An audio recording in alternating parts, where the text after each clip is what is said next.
Tonight's game replay is made possible by Cable One, the one you count on.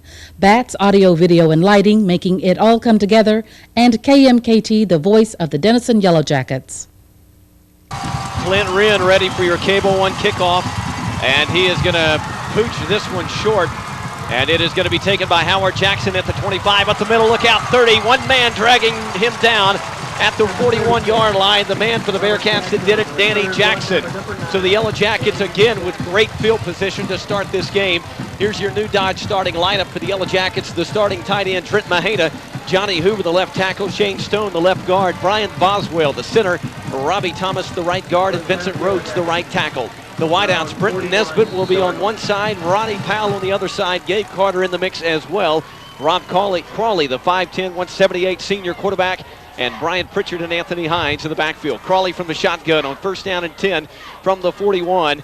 And here we go, the 91st battle of the axe. High snap, Crawley reels it in, all kinds of time, throws over the middle. The ball is tipped, nearly intercepted, and is incomplete. The intended wideout for the Yellow Jackets, Casey Braxton. Somebody got a paw. I think it was Nathaniel Hale over the middle. Well, Hale over the middle, once he put the paw on it, Casey Braxton went to make the catch. The ball was in the air, so he was leveled by one of the Sherman Bearcat linebackers or safeties.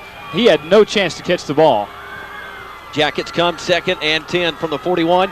Just underway, the 91st battle of the axe. Crawley from the shotgun, four receivers, high snap, hauls it in, dumps it out, it's incomplete. Again, Casey Braxton, the intended receiver. Let's remind you that the first pass that Rob Crawley completes tonight will put him over Reggie Perry on the all-time list. He will now be number one on the all-time completions list, passing Reggie Perry on his next completion. Yellow Jackets not very good this season in third down conversions, only 308%. 32 out of 104. It's their first attempt tonight. Crawley will step under center. Hines in the backfield behind him. A two-receiver, two-slot set, 3rd and 10 for Denison. Powell in motion for the Jackets. This is a quick drop, and it's going to be a hitter out to Braxton, and he is going to be dropped for a loss. The Bearcats have that one sniffed out, and Nathaniel Hale leading the charge, and James Butler is going to be called upon for the first time tonight to punt the football away. Butler on the season, 38 kicks, a 35.6 average, 64 yards. His long, that was here, of course, at Munson Stadium on Saturday, October 13th against the Denton Broncos, and he'll be called upon to get a good one on this one. Hughes is back deep for the Bearcats, along with the Bearcats' Brandon Wallace. So far, 3 plays, -2 yards for Denison's offense. And this is Butler. The kick is nearly blocked. Butler is hammered, and there's a flag, and it's going to be Denison's football. Butler was absolutely hammered. The kick is not fielded by the Bearcats. The Bearcats came after Butler, and it was Jeremy Scales that roughed the kicker. It is an automatic first down for the Yellow Jackets, so the first mistake of the night. And Monte, let's talk about how big mistakes are going to be. What are the keys to a victory for the Yellow Jackets? Well, I think the keys are to getting off to a great start. Sherman has had a great first quarter so far this year. They've scored 70 points, only allowing their opponents 9. Getting on the board here in the first quarter is very key for Denison. Also, they're going to have to put some heat on Hagan once Sherman gets on offense. Field position is going to be great. Denison linebackers are going to have to be quick because those big, huge offensive front for Sherman Bearcats. And, of course, Rob Crawley in his final battle of the axe needs a big game tonight. Speaking of Crawley, he is in the shotgun at the 48-yard line. Gets the snap, drops, wants to throw, pressure in his face, throws down the middle. It is incomplete. Had a man wide open, but he turned the wrong way. The Yellow Jackets' Christian Brown turned inside, and he turned a second too late. I'm not sure that Christian Brown ever even saw the ball. I thought the ball was behind him and passed him once he finally realized that the ball was thrown to him. So Crawley is 0 for 4 tonight so far, and if any... That's right. He did complete the one, and we didn't celebrate that. But that broke the record. He is now the holder. Well, it was a catch. Completion. It was a catch for -2. Is why we didn't celebrate it. Brown in motion. Crawley from the shotgun. He looks left, comes back right, throws, and it's nearly intercepted again as the Bearcats swarm the Yellow Jackets receivers inside. Marlon McIntyre, the left corner, nearly picked the ball for the Bearcats. Brings up a big third down once again, and as Lynn told you a moment ago, Denison has not had huge success on third down so far this year. and brings up a 3rd down and 10 so far. A lot of times, Lynn, we've seen the draw on 3rd and 10 a lot of times this year. It'll be pretty tough to see it here because Hines is 3 yards in front of Crawley. Crawley from the shotgun, 3rd and 10. Denison 0-1 tonight on 3rd conversions. Crawley back to pass, looks, throws, it is incomplete. Hit his little brother in the hands, and he couldn't hang on. Will Crawley, he knows he should have made that catch. When it hits you in the hands, you got to haul it in. And the shame of it is it looked like he had the lane to get to the 1st down marker. Yeah, it looks like he could have made it to the far side. Denison, of course, moving from right to left on the radio dial. Looks like he could have picked up enough yardage on that far side to pick up the 1st down, but the ball simply went in and out of his hands. Talked to him today on the Senior Spotlight, though, however, and he said he doesn't get down about that kind of stuff. He just picks it up. Butler on at the 40 for another kick, and it's a low one, and he is going to get it away. However, it's a beauty, and it is going to be Gerald Hughes backing away. The ball bouncing inside the 10. The Jackets giving chase. Can they get it before it goes out? How about a coffin corner kick to the 2-yard line? Wow, what a thing of beauty for Jamie Butler, and the guys over there pursuing. I believe that was Jerry Jones. We'll have to check that and see, but one of the guys really made an outstanding job of getting over there. Yes, indeed. It may have very well been Jerry Jones who got over there and got the ball at the 2-yard line. Brent Hubert is actually the one that got that nailed it inside it's at the 1. It is not at the 2, it is at the 1-yard line. What a thing of beauty by Butler. Yeah, he nailed it right there. Butler on the year has had a habit of nailing them inside the 20-yard line. He's had 8 of them, now make it 9. Sherman with Hagan at quarterback. Hughes in the backfield. It's a quarterback sneak. Hagan hit the line of scrimmage, falls forward for about 1 yard.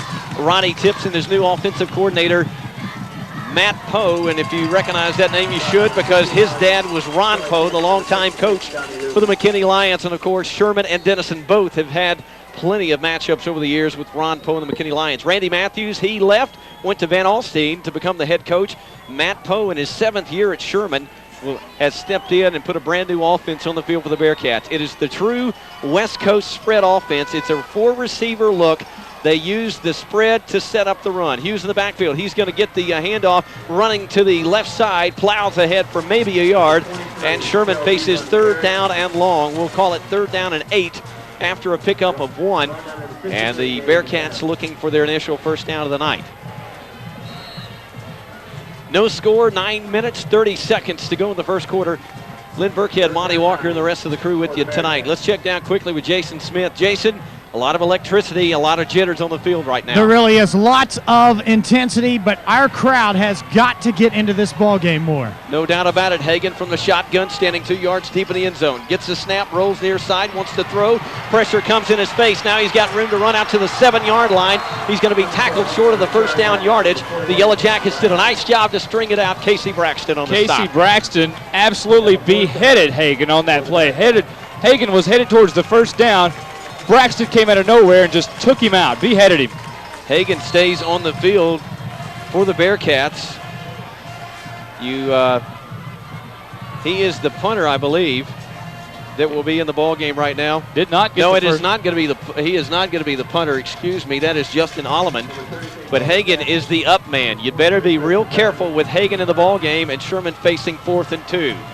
Alleman standing 5 yards deep in the end zone. Gets the snap. Pressure comes, and it's a low, wobbly kick. It's going to bounce at the 35 and be taken by Howard Jackson at the 40. He is out, or Robert Jackson, rather. He gets to the 39-yard line, and the Yellow Jackets have set up shop 1st and 10 at the Bearcat 39. We talked about Denison needing to get off to a fast start. The first series, which was continued by a roughing the punter penalty, was basically 3 and out. It was 6 and out, actually. But with good field position here, it is imperative that the Yellow Jackets begin to take advantage of what they've got. One of the things about the Jackets is they've had good field position for the most part in the past 2 games. Even when they were playing almighty Denton Ryan last weekend, they had pretty good field position to start up shop, and they've got great field position here at the 38. Have not seen a run yet from the Jackets. Will Crawley in motion, 1st and 10 from the Bearcat 39. Crawley gets the snap, drops, he'll flare it out to Hines, got it, 40, up to the 35, lowers the shoulder, and is going to be tackled a yard shy of the 1st down yardage. He'll get to the 30-yard line, and that time Crawley laid it on the button. Nice little pass and catch out to Hines. He run out in the flats just a little bit, threw him behind the line of scrimmage. Hines ran exactly right up the sidelines to the 1st down marker, almost got it, came up a yard short. Well, one of the problems that Denison has faced, Monte, with their 3rd down conversion conversions is so many of them have been 3rd and long, and they've got 2nd down and short. 2nd and 1 from the Bearcat 30-yard line. No score. 8 minutes and 6 seconds left in the first quarter. It's the 91st Battle of the Axe on Katy Country. The Jackets get jittery. Somebody on the right side jumped, and it's going to be 1st and 15. Trent Mahana is going to be the guilty party with 8:07 to go in the first. No score, and it's going to be 2nd down and 6 now for the Yellow Jackets. So, that really hurts the Yellow Jackets. Trent has been a great player for the Jackets this year, and Denison, Monte, has really done a fantastic job in the penalty department. Only 41 flags on the season for 337 yards compared to their opponents, 79 flags, but they get number 42 right there. 2nd and 7, the ball at the 35-yard line. Crawley, it's a handoff to Hines. He's running left, going to be tackled for a yard loss, and so 2nd and 1 has become 3rd down, and guess what? 3rd and 8. 3rd and long. Cannot put yourself in that situation against a pretty good Sherman Bearcat football team, basically. Now the Bearcats 7 and 2. Now they got off to a fast start, going 4-0 before losing to Mesquite Poteet. That included an overtime win that, by all accounts, they probably should have lost at McKinney, but they were able to get the win. It's 3rd down and 8 for the Yellow Jackets at the Bearcat 36. Crawley from the shotgun gets the snap. He's going to flare it out to Hines. It is going to be incomplete at the 42-yard line. I think Mr. Hines heard some footsteps. He was going for the football. It hit his hands, and he was immediately hit by Nathan Hale. As soon as he caught the football, the ball just hit his hands and went out. I think that was the old footsteps. I think I'm a little bit worried about who's going to hit me instead of catching the football. Well, the Yellow Jackets have thrown it short all night long. One attempt deep down the field, and the guess here is they're going to have to stretch the field a little bit and complete some things more vertical in nature. They're going to go for it here on 4th and 8. Crawley has pooched it from this position before. We'll see what he does here. High snap, and he's going to pooch it. He angles it to the corner. I believe he's got too much on it this time. Takes a bounce. Can the Jackets kill it? They're going to kill it at the 1-yard line again. Denison kills it for the 2nd consecutive punt at the 1-yard line. Absolutely amazing, Lynn. Down at the 1-yard line again. Sherman will take over possession twice in this football game at their own 1-yard line. Let's take it down to our Grayson County area-wide directory sideline guy, Jason Smith. And guys, it was an absolutely gorgeous punt. Jamie Butler right here by my side applauding the effort of Rob Crawley. Absolutely. Crawley, he did it once before, and he did it again. Hughes will be in the backfield along with Hagan. And it's going to be Hagan coming near side, wanting to throw the run, throws it out. He's got his man, and he's hammered immediately, but it's a 1st down for the Bearcats. It's their 1st of the night. On the catch, Brandon Wallace for Sherman. He's the possession guy. 40 catches now for 400 and I believe 46 yards after that 11-yard grab. Christian Brown on the stop for Denison. 7 minutes, 6 seconds to go and counting in the first quarter.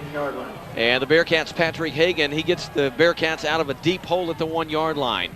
Gerald Hughes and Hagan, they comprise 90% of the Bearcats' offense. They're standing side by side in the backfield. A 2-receiver, 2-slot set. Hagan will send a man in motion on 1st and 10, and he's going to hand it off to that man in motion. It is a wide receiver reverse, and it's going to be Peters on the carry. He's got a big 1st down for the Bearcats as he carries out to the Bearcat 32-yard line.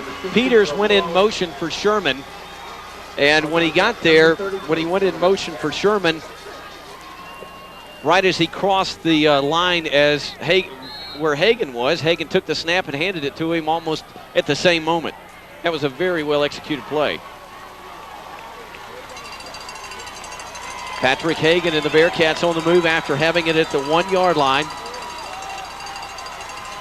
Gerald Hughes is in the backfield. He'll flank Hagan. Hagan's going to hand it off to Hughes, heading left side. Broke a shoestring tackle at the line of scrimmage and picked up 4, maybe 5 yards. Hughes did a nice job of getting up through the middle, hitting the hole very quickly, but he was brought down by Johnny Hoover. Hoover just wrestled him, dragged right on his back, and threw him down to the ground. Nice play there by Johnny Hoover, but he did pick up about 3 or 4 yards. Well, after 2 consecutive starts at the 1-yard line, the Bearcats on the move. They have it 2nd and 4, the ball at the 39-yard line of Sherman. Hagan will step under quarterback Hughes, the lone man in the backfield. Now Hagan retreats On 2nd and 4, this is Hagan back to pass. Looks right, comes back left, has his man caught. First down and more at the 50-yard line at Denison territory. On the reception, it is Brandon Mooney, the 5'7", 160 junior. That's his 13th catch of the year. And the Sherman Bearcats, they're taking it to the Yellow Jackets after starting at the 1-yard line. Ronnie Powell, finally the man who brought him down. Some of those Jackets are going to have to step it up a little bit out there on the corners and on the safety positions because they're starting to thread the needle a little bit. Well, the big key right now is the Denison defensive front cannot get any pressure on Patrick Hagan. That's going to have to change, or the Yellow Jackets have got a long road to hoe. Hagan from the shotgun, flanked by Hughes. 3 receivers near side, 1 to the far side. Hagan, pump fake, he'll come back, dump it out to Hughes. Hughes has got it, 45, shake and bakes his way to the 40, 35, and down inside the 30 and out of bounds. It's going to be a first down for the Bearcats. What a great athletic job by Hagan. He had Anthony Washington in his face immediately. He didn't panic, he just threw the out pass to Hughes. Hughes shook and used Mr. Casey Braxton over here on the near side, just juked him a little bit and was able to pick up a good 7 or 8 yards after that nice move. Well, the Bearcats adjusting oil after 8 years. Ronnie Tipp's a very conservative offensive coach. Of course, his coaching roots, Bonham, McKinney, and Oklahoma at Ardmore. He won 2 state titles there. This is one of his best Sherman teams. Gerald Hughes on the carry, and he's just chewing up yardage now. Denison's going to have to figure something out in a hurry. 4:57 to go in the first quarter, and Hughes picks up 7. Make it 8 on the first down carry. It is 2nd and 2 at the Yellow Jackets' 19. Let's remember Sherman has some huge boys up front for their offensive line, and when they run the football, that can be devastating. This is going to be one in the trenches, and the Jackets are going to have to stiffen up here. In the red zone, their opponents, 27 trips, 17 touchdowns, 4 field goals. Hagan from the shotgun, 2nd and short. It's a handoff to Hughes, running up the middle. He'll skitter his way across the 15 and be tackled at the 10-yard line. So right now, it is just the Bearcats chewing up yardage through the air and on the ground. Well, the linemen are really doing a good job of taking out Denison's linebackers. David McAdams on the last 3 plays has been really crushed by the offensive linemen of Sherman. Well, of course, that is going to be predicated on what happens on the defensive line. Those defensive linemen, the tackles and the ends, have got to hold those linemen at bay to allow McAdams and Raymond Smith and Howard Jackson, or Robert Jackson, rather, to come up and make the stop for a short gain. 1st and 10 for the Bearcats, the ball at the 11-yard line. They can get a first down inside the 2-yard line. Hagan, he'll keep it on the quarterback keeper, bobbled snap, and he's going to be tackled for maybe a half-yard gain or maybe no gain. It'll be 2nd and 10. The ball will stay at the 11-yard line. That's what they call the old quarterback follow, where he gets to snap and shotgun, waits for his back to go right up the middle, simply just follows him right in. Tries to pick up 2 or 3 yards, but he didn't get any on that play. Well, the breaks have gone the way of the Yellow Jackets so far, but the Bearcats, they're on the verge of driving at 99 yards. They've driven it from the 1 to the 11. Hagan on the quarterback follow again, heading right, and the Yellow Jackets try to string him out. They'll tackle him around the 6-yard line. It's going to depend on where his foot stepped on the line. They're actually going to say the knee went down between the 5 and the 4-yard line, so it's going to be 3rd down and about 3 yards to go for Sherman. Jackets really did a nice job of pursuing on that play. Will Crawley coming over from his linebacker position, took on the blockers, and Ronnie Powell was able to make the tackle. Monster play for the Yellow Jackets. 3 minutes even to go in the first quarter. No score. Sherman knocking on the door. 3rd down at the 5-yard line. They've got to get just across the 2. Hagan from the shotgun. The Yellow Jackets shifting around. A man in motion in front of Hagan. He'll call for the ball. It's a handoff to Hughes, running at the 5, plowing his way to the 1-yard line. It's going to be very close, but I think he's got a 1st and goal at the 1-foot line. Just a handoff up the middle to the left side of the center. Shelly Pitts nailed him right as soon as he got the handoff, but he was able to somehow gain a couple of yards on the play, and that looks like they're going to, it's going to be first and goal from the 1-foot line. 1st and goal from the 1-foot line. It will be Hagan all alone. 4 men wide to the right. It is the Stephenville look. 3 men wide to the left, 3 down linemen. Hagan up under center, and it's a quarterback keep across the goal line, and the Sherman Bearcats have struck first blood tonight with 2 minutes and 17 seconds to go in the first quarter. It is a 99-yard drive from the Bearcat 1-yard line, and Hagan returns the favor, sneaking it in from the Yellow Jacket 1 line. 1-yard line with 2 minutes and 17 seconds to go in the first stanza. That was an incredibly impressive drive by Sherman, just chewing up yards all the way down Munson Stadium, parking it in for 6 points. Well, it was a good job by the Bearcat offensive front as Hagan puts the snap down and Clint Wren makes this a 7-0 game. 2 minutes, 17 seconds to go in the first quarter. It is the 91st Battle of the Axe. Sherman 7, Denison 0. Yellow Jacket football continues after this timeout.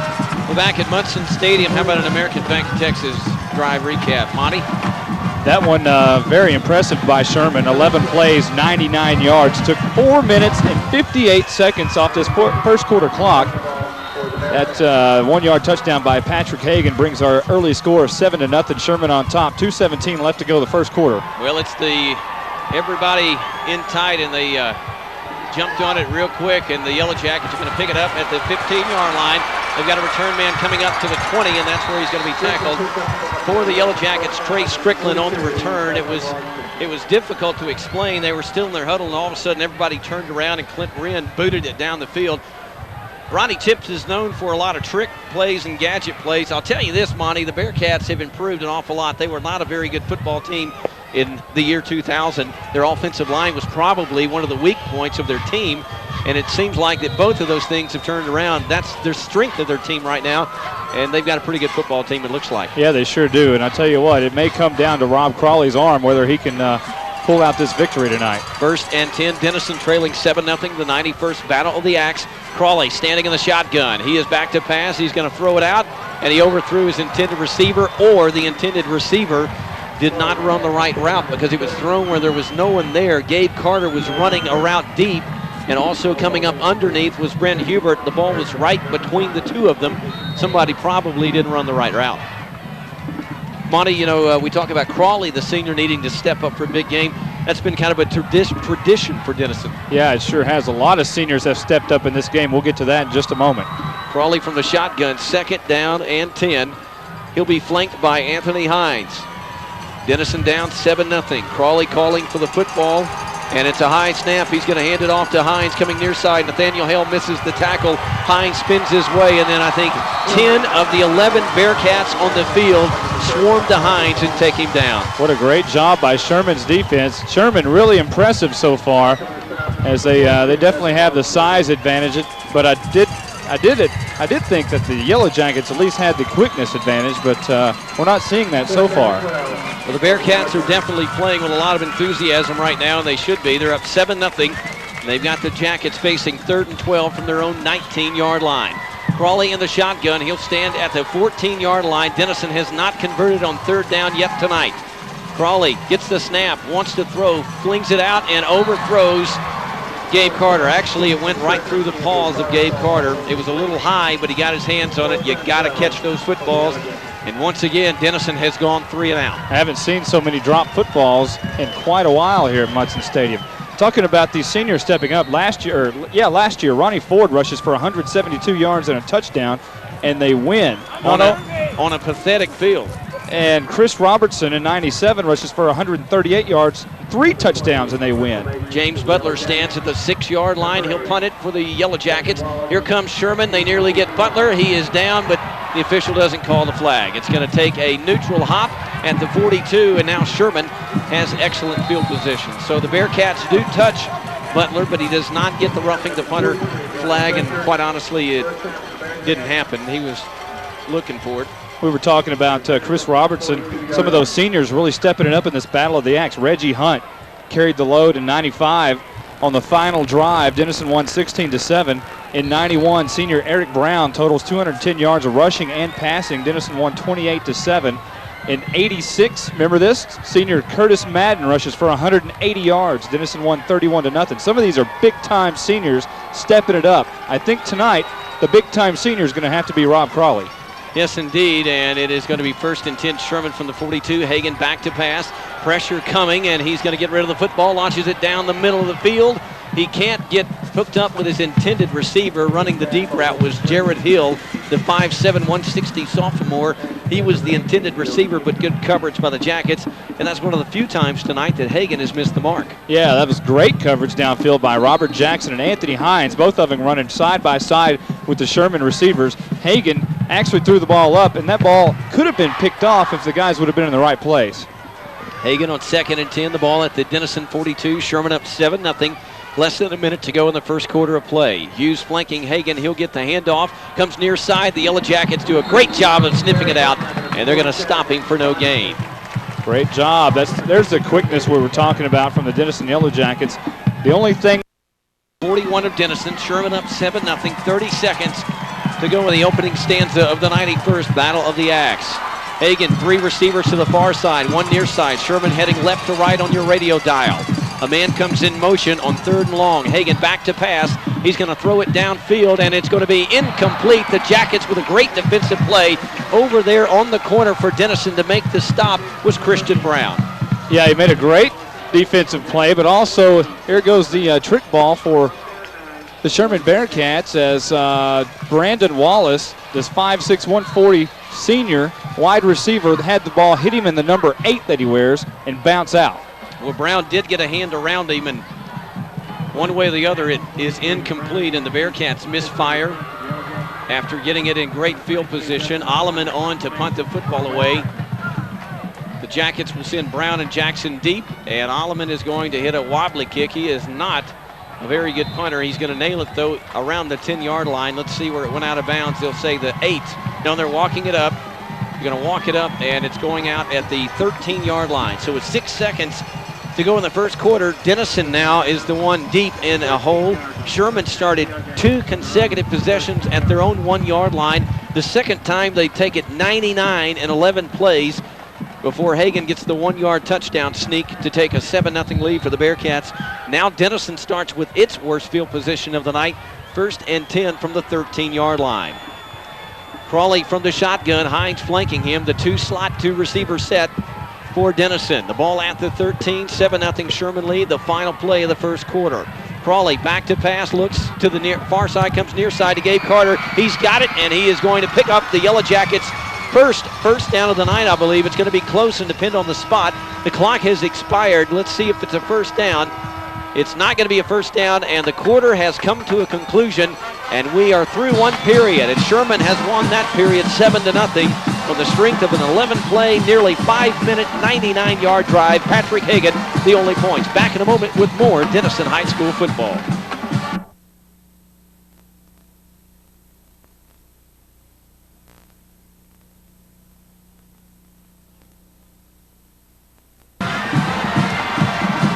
Handoff to Brian Pritchard on the first carry of the second quarter, and it's a Yellow Jacket first down after 2nd and 1. Mr. Bam Bam picks up about 5 yards.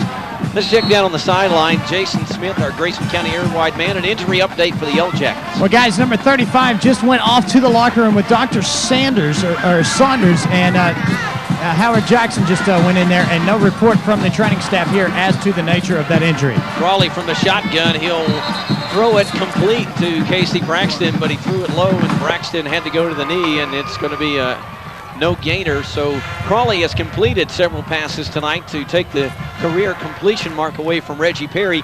He could be on his way to the single-season completion mark tonight, but he's thrown a lot of balls short. We need to go ahead and give you the State Farm trivia question. We'll do that in a moment. 2nd and 10, Crawley from the shotgun. Pritchard will flank Crawley. The ball at the 28-yard line of Denison. 7-0 Sherman in the lead. Crawley back to pass, ball hit at the line of scrimmage and knocked away. The Yellow Jackets, or the Bearcats, Phillip Hill, not Phillip Hill, Marlon McIntyre jumping up and getting the pause on that one. This Jim McClure State Farm agent trivia question. Since 1906, the 2 teams have played. Name the 2 decades in which Denison has won the most games versus Sherman. Obviously, they've won the same amount of games, the most amount of games, twice. Which decades were those? Call 465-6200. You can win dinner for 2 or lunch for 2 at the Cotton Patch. A man in motion, that'll be Jerry Jones. Crawley on the draw to Pritchard, and he's going to be hit after a short gain on 3rd down and 10. So the Jackets go to the draw once again. On 3rd down and long, they'll pick up 1 yard, and it'll be 4th down and 9, and it'll be punting time for James Butler. Let's pause 10 seconds for station identification on the Texoma Sports Broadcasting Network.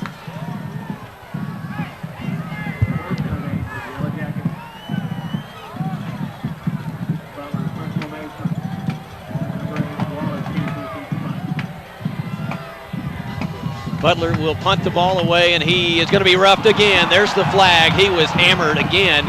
So the Bearcats twice on 3 punts have roughed James Butler, and this one's going to be a first down for the Yellow Jackets. Butler very happy now. He was limping a little bit, walking off. That one was scary. Yeah, he got helicoptered. Come off limping a little bit when he saw the flag. He's acting a lot happier and actually waved his arms in the air and ran off the field. So it must not have hurt that bad. Well, it's your senior Sherman Denison game, so you find a way to play. I remember a good friend of mine, Dan Goodman, got knocked out in the Sherman Denison game our senior year back in the early 80s. And even though he sustained a mild concussion, he wanted to go back in.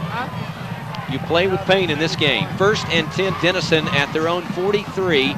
After the roughing the kicker penalty, it is the second time tonight that Sherman has given Denison a gift and kept a drive going. Can Denison do something with it? Crawley up under center. Will Crawley in motion. And it will be a toss to Robert Jackson heading to the far side, 45 up to the 50 into Bearcat territory. And I believe he's got the first down. It's going to be real close at the 47-yard line. Let's call it the 46. I believe it's going to be about a yard shy. I'm going to tell you, Robert Jackson just exploding out of the backfield. That's something we have not seen a lot. We're used to seeing Anthony Hines, who kind of tries to shake and bake a little bit and try to make some moves. Robert Jackson turned the boosters on and almost picked up the first down. Well, there's your senior for you. Or junior, excuse me. I thought he was He'll be a senior one of these days. One of these days he'll get there, yeah. Pretty much a capacity crowd here. They got some folks down on the field, and we got a timeout on the field. 7-0 Sherman leading, 10:02 in the half. We'll be back in a moment after this timeout. 2nd and 1 at the Sherman 47. Denison up under center. Rob Crawley with Hines behind him. The Jackets trying to continue to move the football. Christian Brown in motion. Crawley back to pass. He's going to throw it out. He's got his little brother wide open. Caught at the 30, 25, 20, 15, down the sidelines. Knocked out of bounds. Inside the 10-yard line. 1st and goal, Denison at the 9-yard line. Oh, baby, what a catch and run from Will Crawley from his brother Rob Crawley. Finally threw the ball downfield. Had his brother all alone down the sidelines. It was a matter of whether he would score or not. And he's down just inside the 10-yard line. The Jackets have got it inside the 10, a trip inside the red zone. Denison on the year, 26 trips, 13 touchdowns to go with 2 field goals. This is 1st and goal from the 9. Crawley from the shotgun. Hines will flank him. 7-0 Sherman lead. Can Denison tie? Crawley calls for the football. High snap, hands it off Hines, and he's going to be hit at the line of scrimmage and actually dropped for a yard loss. Let's check down on our sideline with our Grayson County area-wide man, Jason Smith. 2 things, Jason, an injury update, and also the Yellow Jacket faithful there. They got something to cheer about. Well, guys, finally the crowd's starting to show just a little bit of life tonight. I guess the cold weather has gotten into their bones. No update on Howard Jackson, the training staff being very mum on his condition. Well, we thought we saw him return to the field. We'll have to check that. 2nd and goal from the 11-yard line. Crawley with Hines behind him up under center. It is a handoff. Hines, he's running left, and he's going to get across the 10 to about the 8-yard line. And so it will be 3rd down and goal from the 8, maybe the 7-yard line. Let's see where they spot it. I believe that's going to be the 8. So 3rd and goal from the 8. Denison on 3rd down conversions tonight, not very good. This one, they're 0 for 5. If they can convert here, it's a touchdown. Trent Mahana checks out of the ball game. Will Crawley also checking out of the ball game. Those are 2 guys that I would really like to have down around there in the goal line situation. Nesbitt and Brown to the far side. Crawley will check back in. Hines and Pritchard, and guess what? 12 men on the field. Will Crawley came running back onto the field, or 12 in the huddle, excuse me. They are talking to Will Crawley down on the field. The coaches are, and telling him that he shouldn't have ran back out there. So 3rd and goal from the 8 is 3rd and goal from the 13. Crawley will come to the near sideline. 18 seconds on the play clock. Denison is down 7-0. 8:27 to go in the half. The 91st Battle of the Axe. It is a two tight set for Denison. Split backs behind him. Crawley rolling, wanting to throw. He looks to the far side, comes near side, and it is incomplete. Gabe Carter was the intended receiver, but Gabe Carter was not even turned around when Crawley threw the football in his direction. Crawley was about to get crushed for a sack. Yeah, that was not a very pretty looking play. And now we'll have to see Mr. Schmitz or whether it will be Jamie Butler to come on and try the field goal. Looks like Schmitz will come in. Schmitz has done a great job so far on the year in kicking. It's going to be a 30-yarder. He's 3 out of 6 on field goal attempts, as long as 45, which is third all time. It's on the right hash mark. Smith's kick is on the way. It's got plenty of leg if it's true, and it is. We got a new score in the 91st Battle of the Axe. Denison's on the board. 7-3 is the Sherman Bearcat lead. 8:10 to go in the half. Yellow Jacket football continues after this timeout. Gerald Hughes and Jared Hill will be the deep men for the Bearcats after Denison gets a 30-yard field goal. We'll check the drive summary in just a moment after your Cable One kickoff. James Butler preparing to kick it deep. 8:10 to go in the half. 7-3, Sherman in the lead. This is a deep kick that is going to drive Hughes to the 1-yard line. He'll come out to the 10, 15, up the middle. He's going to run into traffic around the 20-yard line and be tackled at the 21-yard line. It's Pritchard, Bam Bam on the stop. How about an American Bank drive recap? Well, that's the one we like, Lynn. That's 79 yards on 9 plays. Denison goes, and it ends it on a 30-yard field goal by Rusty Schmitz. Took 3 minutes, 56 seconds off the clock. The big play in that was the roughing the kicker penalty, roughing Jamie Butler, the punter back there, deep in Denison territory. That sprung Denison out to move the football a little bit. The big play from Crawley to get down around the 9-yard line. 8:01 left to go, second quarter. Sherman on top, 3-7. 7-3. Well, I'm looking backwards at the scoreboard up there. Well, the Jackets do get back into this ball game quickly. A handoff, no, Hagan's going to keep it up the middle to the 25 and tackled around the 27-yard line. So the Bearcats pick up 6, maybe 7 yards on first down. That 38-yard completion from Rob to Will Crawley matches the season-long pass completion. Crawley had another 38-yard pass completion, and guess what? It was to his little brother once again. This is going to be Hughes coming near side 30 up to the 35, shedding tacklers on his way to the 41-yard line. It's first down and 10, Sherman. Chewing up yardage once again, Hughes, as the Bearcats have gained 20 yards on just 3 plays here. Patrick Hagan in the shotgun, first and 10 from the 41-yard line. A man in motion, and it's going to be a wide receiver reverse. The Jackets giving chase. Anthony Washington. There's a flag. Could be face mask. Anthony Washington ripping around. Could be a blocking infraction on the Bearcats. I think it's going to be the face mask, however. It was thrown right at Anthony Washington when he made the tackle. We'll have to see what this is. But Anthony Washington made an outstanding play to stay at home at that defensive end position and be able to tackle Mr. I believe that was Jonah Peters. And that's who it was on the reverse. So yeah. Washington made a great play, but looks like it was the face mask penalty. Well, at least it was the incidental variety, and instead of being first down or instead of being a 15-yard penalty, it is a 5-yard walk-off, and it's first and 5, the ball at the 46 of Sherman. 7:22 in the half, 7-3, the Bearcats lead. It's the 91st Battle of the Axe. Hagan flanked by Hughes in the backfield, first and 5. He's going to come near side to Jonah Peters at the 45 up to the 50 and knocked down after getting the first down in Yellow Jacket territory at the 48-yard line. You know, that's the same play, the little screen pass over here that we see from Denison a lot. The difference is they had blockers out in front taking care of Ronnie Powell and the other guys, linebackers and such, whereas Denison, it seems like early part in this game so far, every time they throw the screen pass, there's 5 guys in their face. Hagan is going to fake it to Hughes, keep it himself, and pick up 6 yards on the quarterback keeper. And first and 10 is going to be second down and short. And the Bearcats doing a good job tonight of mixing it up. Matt Poe in his first year as the offensive coordinator, and they've gone from the very conservative play calling of Randy Matthews to the very wide open play calling of Matt Poe. Second and 5 from the 43 of Denison. Hughes on the carry. He's hit at the line, but he's going to pick up about 2 yards on the carry. Third and short, upcoming 6 minutes and 35 seconds to go in the first half. This has been the about the ball game we expected it to be. Great hard-nosed football game, defensive struggle. Both have good offenses, but the defense is what's going to carry out this football game and determine the winner. Almost a wishbone type look behind the quarterback, if you can believe that. Hagan running the option on 3rd down and short. He's got the first down and more as he turns the corner. He'll get down near the 30-yard line, and it's a first down for the Bearcats. You can call what that was junk. That's what it was. No offense to Matt Poe, but that was a junk play right there. It's one of those Stephenville kind of lineups, and the Yellow Jackets kind of didn't know what to do, and then they shifted into the real formation right before the snap, and they get the first down. That is one thing both coaches have done in their histories here. Timeout called by the Bearcats. We'll come back to that thought. 6 minutes and 6 seconds to go. It is 1st and 10. Sherman at the 31. The Bearcats lead 7-3. The 91st Battle of the Axe continues after this timeout. Hill will come to the near side. Jared Hill and Brandon Wallace to the far side for Sherman.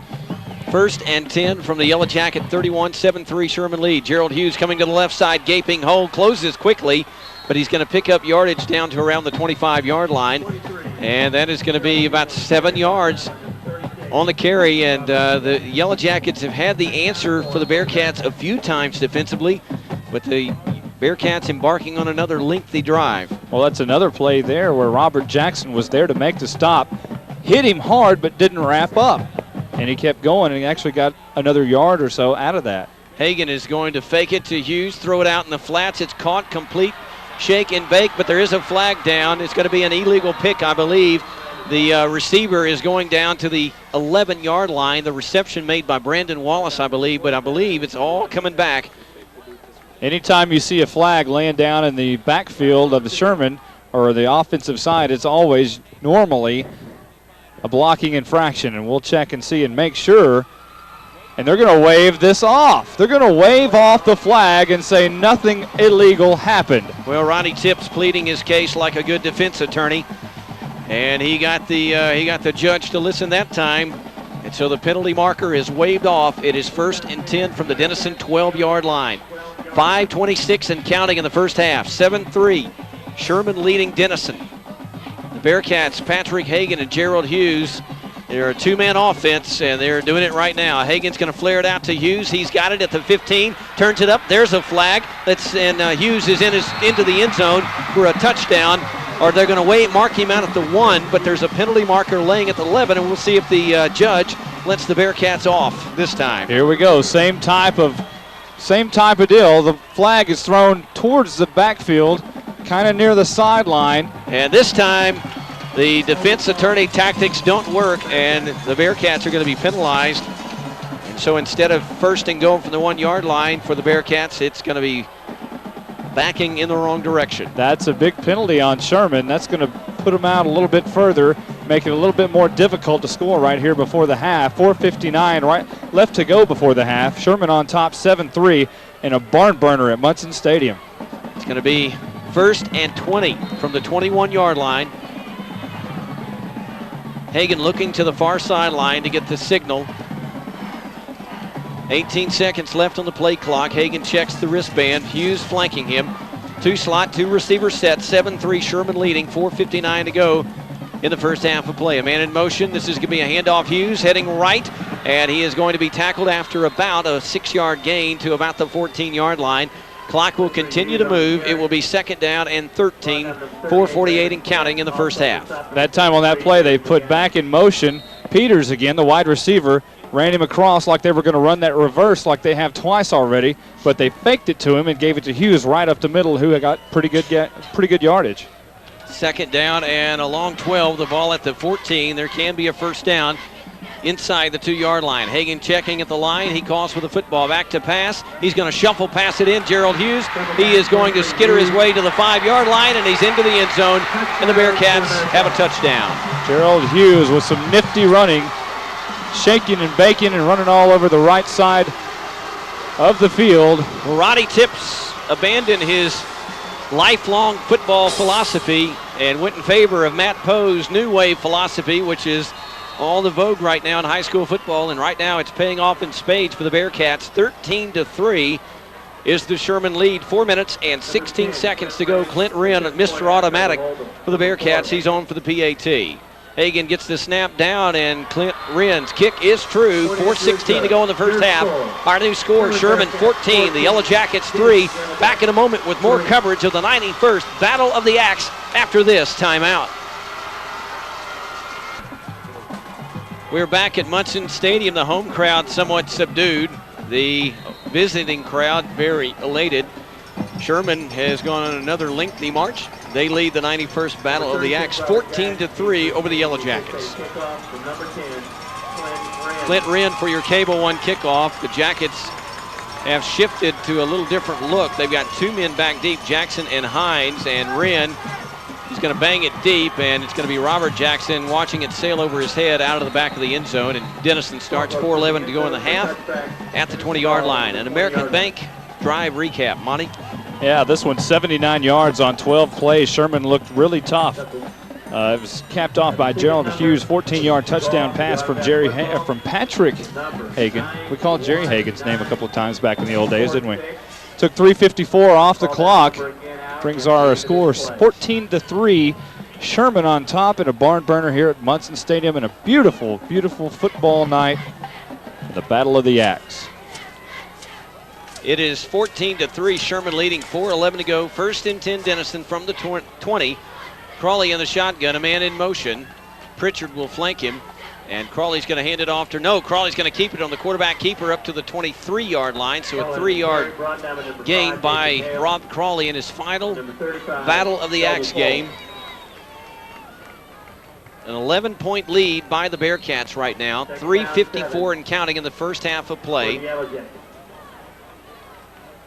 Certainly not a backbreaker if Denison does not score here, but they sure would be well advised to going into the locker room to make a 14-3 game a 14-10 game. 14-10 would be very, very nice going into the locker room at half under these circumstances of the game so far. Robert Jackson in the backfield. Crawley up under center. 2nd and 7. Jackson getting the toss, heading left side, cutting it back up the middle, breaking a shoestring tackle all the way out to about the 27-yard line. So 2nd and 7 is now going to be 3rd down, and let's see, 3rd down and about 4 yards to go. Robert Jackson really playing a great game so far tonight. Jackson's one of those guys we hadn't seen of out of the tailback position a lot, but so far tonight he's one of the bright spots on the offense.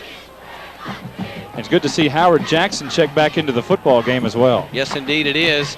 3rd down and 4, 0 for 6 in 3rd down conversions for Denison. Would be real nice to get one here. Crawley from the shotgun throws, it's complete, and there's your 1st down. Jerry Jones on the reception for Denison.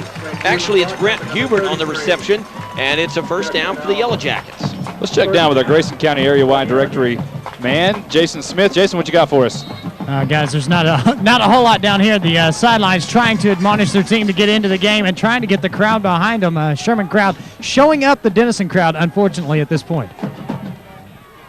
Crawley from the shotgun, 1st and 10 from the Denison 37, 2:34 and counting in the first half. 14-3 Sherman lead. Toss out in the flats. Hines got it up to the 35, 45, still going across the 50, and Hines doing a nice job of covering the football as he gets all the way to the Bearcat 46-yard line. Hines showed a little bit of maturity right there earlier in the season. He didn't really cover the ball up in traffic. That time you saw him double up, cover the ball as he was going down. Hines did a great job. Seemed like he was just gliding across the 50-yard line. Hines and the Yellow Jackets now look to hurry up, try to get some points on the board here with 2:18 and rolling. 1st and 10, the ball at the Sherman 47-yard line. Crawley from the shotgun, 2:12 and counting. 14-3 Sherman lead here on Katy Country. Crawley, he has pressure, he throws, and there was a great diving attempt for the catch by Gabe Carter, but it is incomplete. Carter came back real fast, dove for the football, and laid the body out, but he couldn't hang on, and Crawley had to unload it in a hurry. A lot of pressure in his face. Crawley's really been sporadic all night long, hasn't really settled into a groove at all, and the only really big successful play so far has been the Crawley to Crawley down around the 10-yard line. 2nd and 10 from the 47. 2 minutes, 5 seconds to go in the first half. 14-3 Sherman lead. Crawley from the shotgun wants to throw it deep. He's got a man. He's open. Jerry Jones caught inside the 20, down inside the 10-yard line. It's 1st and goal Denison. They'll mark it on the 10-yard line. 1st and goal Denison. Rob Crawley going deep for the 2nd time tonight. That's what we told you. Throwing the ball down the field. That's the way Crawley's had success so far tonight. That's the second time, this time not his brother Will Crawley, but the speedster Jerry Jones. The only thing that's a shame is that Crawley couldn't have gotten one more yard on it because Jones would have caught it in stride, and nobody's going to catch number 80 when he's got the burners turned on. Well, the Jackets have been here before. It's 1st and goal from the 10-yard line. They got to get a touch here. This is Hines on the carry, heading to the right, breaking a tackle at the 11, gets down to the 9-yard line. He absolutely had his feet taken out from underneath him, grabbed him. It was Noble Polk who made an outstanding play. He's a linebacker, only 5'9", but he's 195 pounds, and he's only a sophomore. Jackets inside the red zone twice tonight. First time they got the 30-yard field goal from Rusty Smith. We got $1:15 to go in the first half. 14-3, Sherman lead. 2nd and goal from the 8-yard line for the Yellow Jackets. This is Crawley back to pass. He's going to throw it, and he dumps it out, and he had his man wide open at the 7-yard line with a lane to the end zone, but Robert Jackson can't haul it in. Crawley made an indecision in midstream. Was going to throw it out to his brother, Will, who was all alone in the end zone, standing by himself. Crawley made an indecision in the middle way through the throw and tried to throw it toward the corner and just threw it way out of bounds. Timeout, 3rd and 9, 3rd and goal. Hines will flank Crawley. 14-3, Sherman in the lead. Now Hines will step to the other side. Crawley checking at the line, 9 seconds to go on the play clock. And it's a bad snap. Crawley has to dive on the football to prevent the turnover. That has been going on all night long. The center, Brian Boswell, has not been doing a good job of snapping to the shotgun quarterback, and he did a bad job that time. Well, it just seems like every time Denison gets down there within striking distance, something bad happens. You got to whether it's a bad snap or a penalty or something, seems every time something goes wrong. And now Schmitz will come on to try another 30-yard field goal. Schmidt is 1 out of 1 in the field goal department tonight. Nesbitt gets the snap down. This is long enough if it's through the uprights, and it is. 26 seconds to go in the half. They don't get the touchdown they desired, but they do get points to cut the lead to 8. 26 seconds to go in the half. We're back in a moment with more Denison High School football. Tonight's game replay is made possible by Cable One, the one you count on. Bats, audio, video, and lighting, making it all come together, and KMKT, the voice of the Denison Yellow Jackets. Well, the Yellow Jackets have been a step away from 2 touchdowns.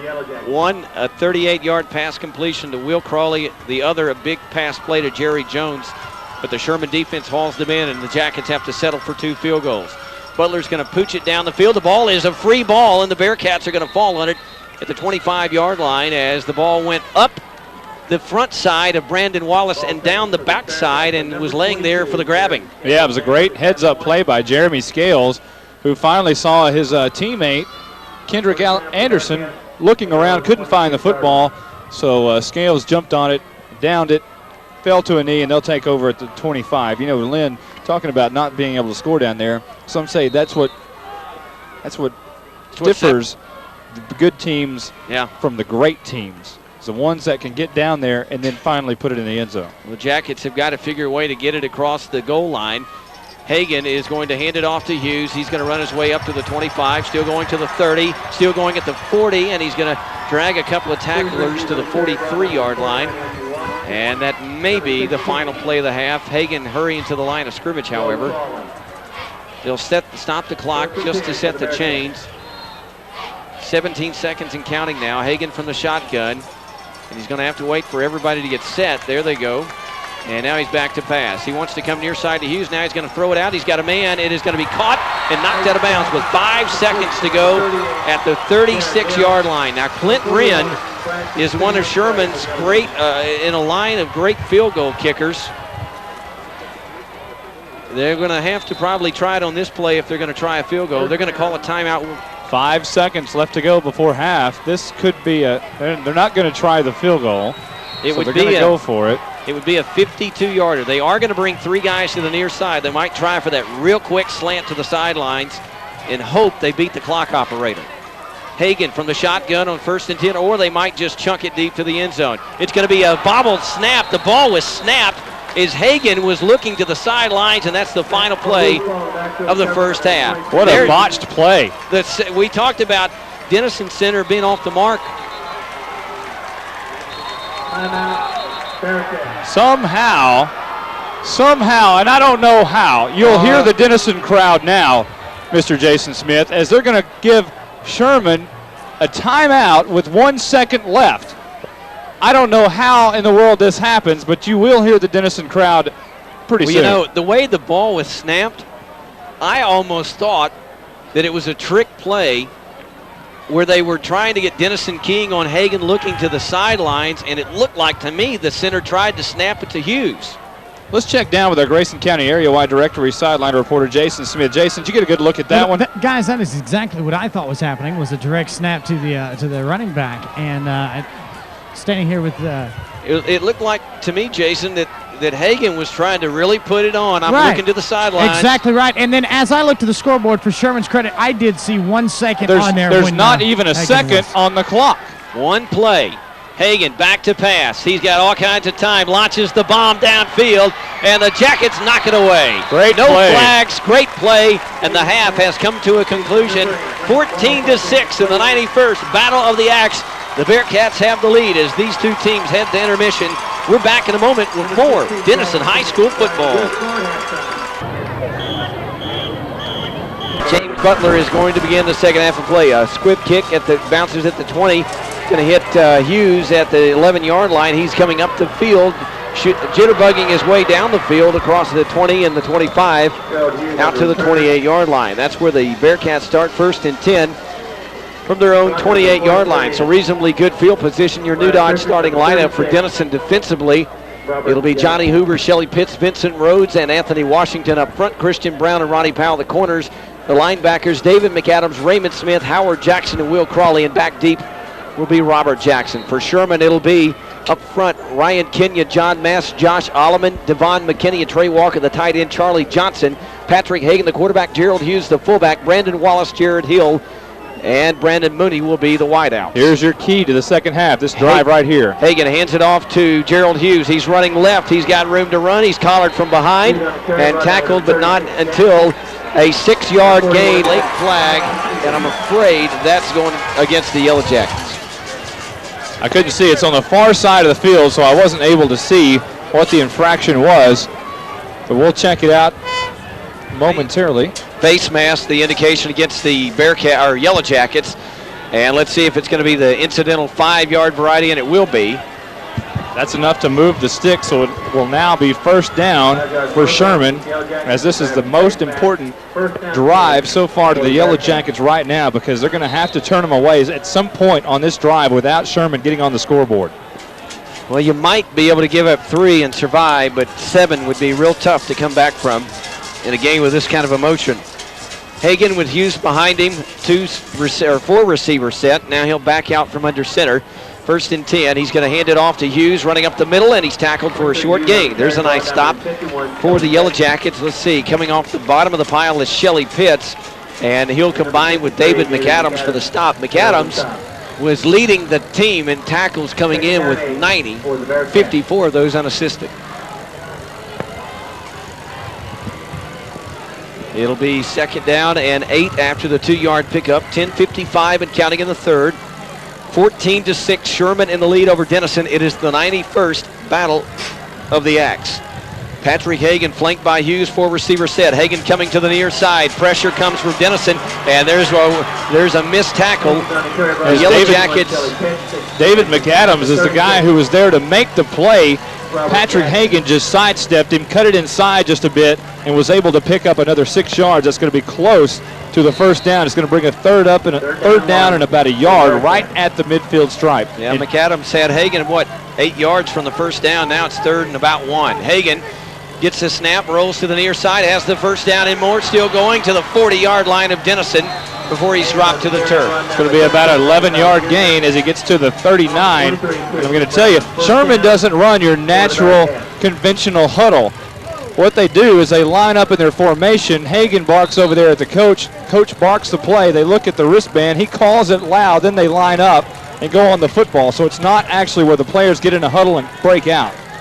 1st and 10, the ball at the Denison 39. Sherman up 14-6. The Jackets do need a stop here. Hagan back to pass, coming to the near side, wants to throw, pressure comes, now he's going to flush out, throws it downfield, and it's going to be caught inside the 10-yard line, and breaking free inside the 5 is the Bearcats receiver, and that is going to be Brandon Wallace. And give Patrick Hagan all of the credit. He actually told Wallace, you could see him motion, he was saying go downfield. Wallace did so, and it was almost a touchdown. And the ball was in the air. You could almost, I was telling myself, Christian Brown, turn around, turn around, turn around. He never turned around, and the receiver made the catch and stumbled down to the 3-yard line. First and goal from the 3. The Jackets need a hold here, a goal line stand.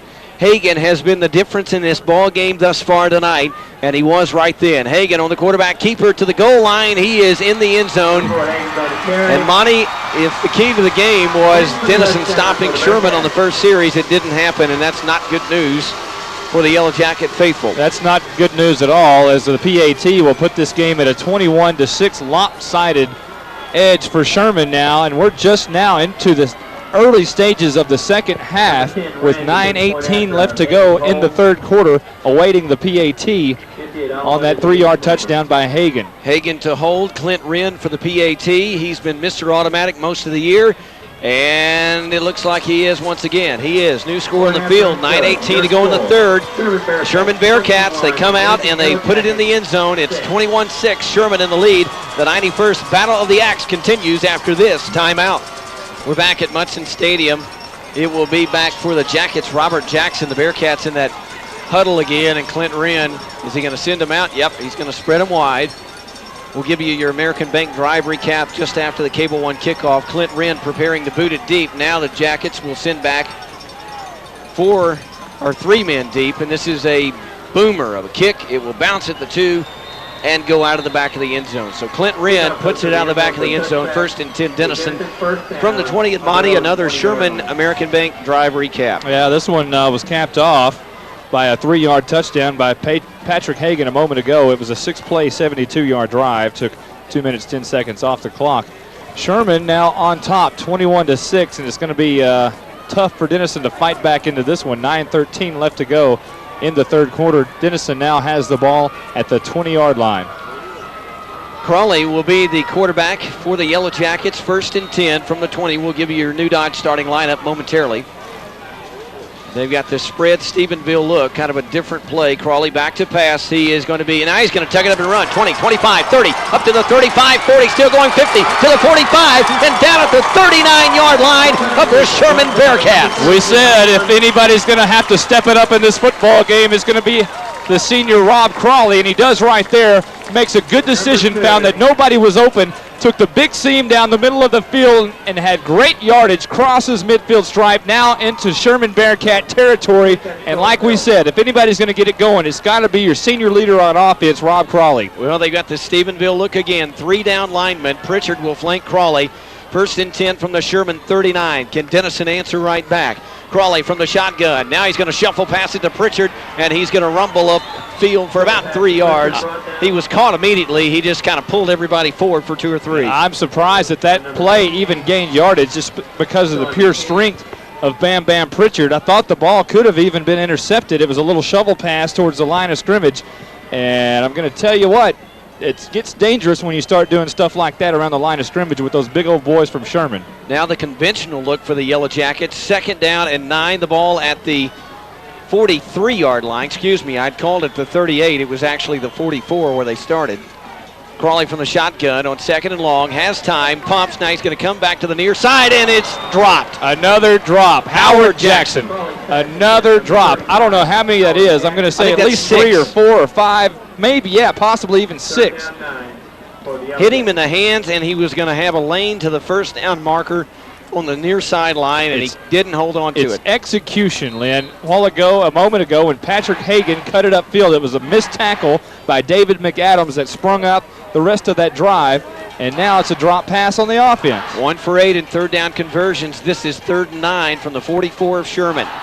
21-6, Sherman in the lead. Crawley, quick throw. He'll hit Brenton Nesbitt. Can he get the 1st down? Yes, he's still going down to the 25-yard line, and the Yellow Jackets have moved the sticks as Crawley hooks up with Brenton Nesbitt for the 1st down. Great pass and catch. Crawley to Nesbitt. Nesbitt actually did a great job after he caught the football. of springing free from a couple of tacklers, moved the ball all the way down to the 25, and Denison showing life with the senior Rob Crawley leading his pack all the way down to the 25-yard line. They've got to find a way to get it in the end zone. They've got to do that, you would think, on this drive. 1st and 10, high snap. Crawley gets it. He'll look right, comes back left. There's got to be a flag. There it is. That was the worst pass interference I think I've ever seen. Jerry Jones just absolutely had his man beat. It was the cornerback. It was Marlon McIntyre. Jerry Jones was sprinting towards the end zone. McIntyre grabbed the back of his jersey, probably the smart thing because it saved the touchdown, but McIntyre obviously grabs his jersey, and they're going to call the pass interference. Denison in great situation now, 1st and 10, deep in Sherman Bearcat territory with 7:34 left to go. Sherman on top, 21-6, but Denison knocking on the door. Well, it was the smart thing to do because it was an absolute touchdown if he does not do that. And the Jackets have been in the red zone twice tonight and have only come up with a field goal. They've had it twice, 1st and goal, and they've only been able to come up with a field goal. This is 1st and 10 from the Bearcat 15. Denison needs to score to answer the Sherman touchdown. Crawley with Hines. He'll flip to the right side on 1st and 10. Crawley in the shotgun, calls for the football, and he is going to keep it on the quarterback keeper, tries to shed a tackler, and gets down near the 10-yard line. That was a counter trap up the middle. He waited for Anthony Hines to cross over to the left side of the center, and once he did, he took it right in behind to the right side, tried that little counter move, but there was a couple of Bearcats there to bring him down, but still a nice gain of about 3 yards. Trent Mahana checks into the ball game. It'll be 2nd and 7.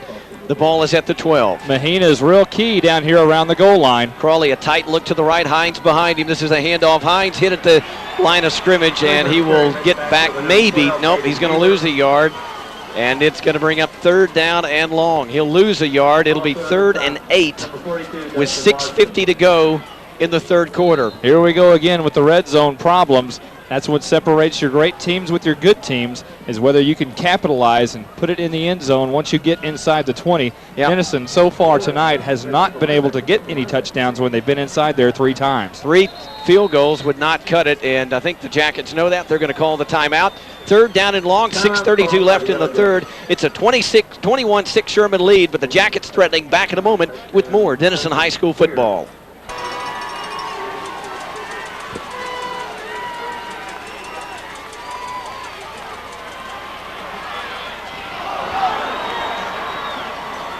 Calling pass incentive number 36, Robert Jackson. Pass falls incomplete. Brings up 4th down 8. 3rd and 8 is an incomplete pass from Rob Crawley as we were coming back into the end zone to Jerry Jones, and it is now 4th and 8. Very important decision here. I guess you have to go for it when you're in this kind of situation. 4th and 8, 6:26 left to go. Sherman on top, 21-6. Denison facing the wall. 5 receiver look. 4th down and 8 from the 13. Crawley all alone in the backfield. He has the snap. Lots of time. He throws it short, and it is incomplete and nearly picked off for the touchdown. I'm not sure what the play calling was there. He threw it short of the end zone. Not only was it short, it was just barely back to the line of scrimmage. Wow. And so the Yellow Jackets' woes in the red zone continue. They had it 1st and goal twice in the first half and had to settle for 2 30-yard Rusty Smith field goals. That time they have it 1st and goal from the, or 1st and 10 from the 12, and they turn it over on downs. Now the Bearcats go to work at the 13. Hagan hands it off to Hughes. Hughes coming near side, and the Jackets will spin him down around the 13-yard line. No broken tackle this time. Robert Jackson comes up to the line of scrimmage on a stunt, makes the play behind the line of scrimmage for Hughes. Well, we thought coming in the Jackets would have to be aggressive and go after Patrick Hagan. We thought we probably would see something we did not see a lot last week, and that was blitz packages by the Jackets. But so far tonight, the Jackets have been content not to do that, and they may have to really try to turn the heat up here and force a turnover.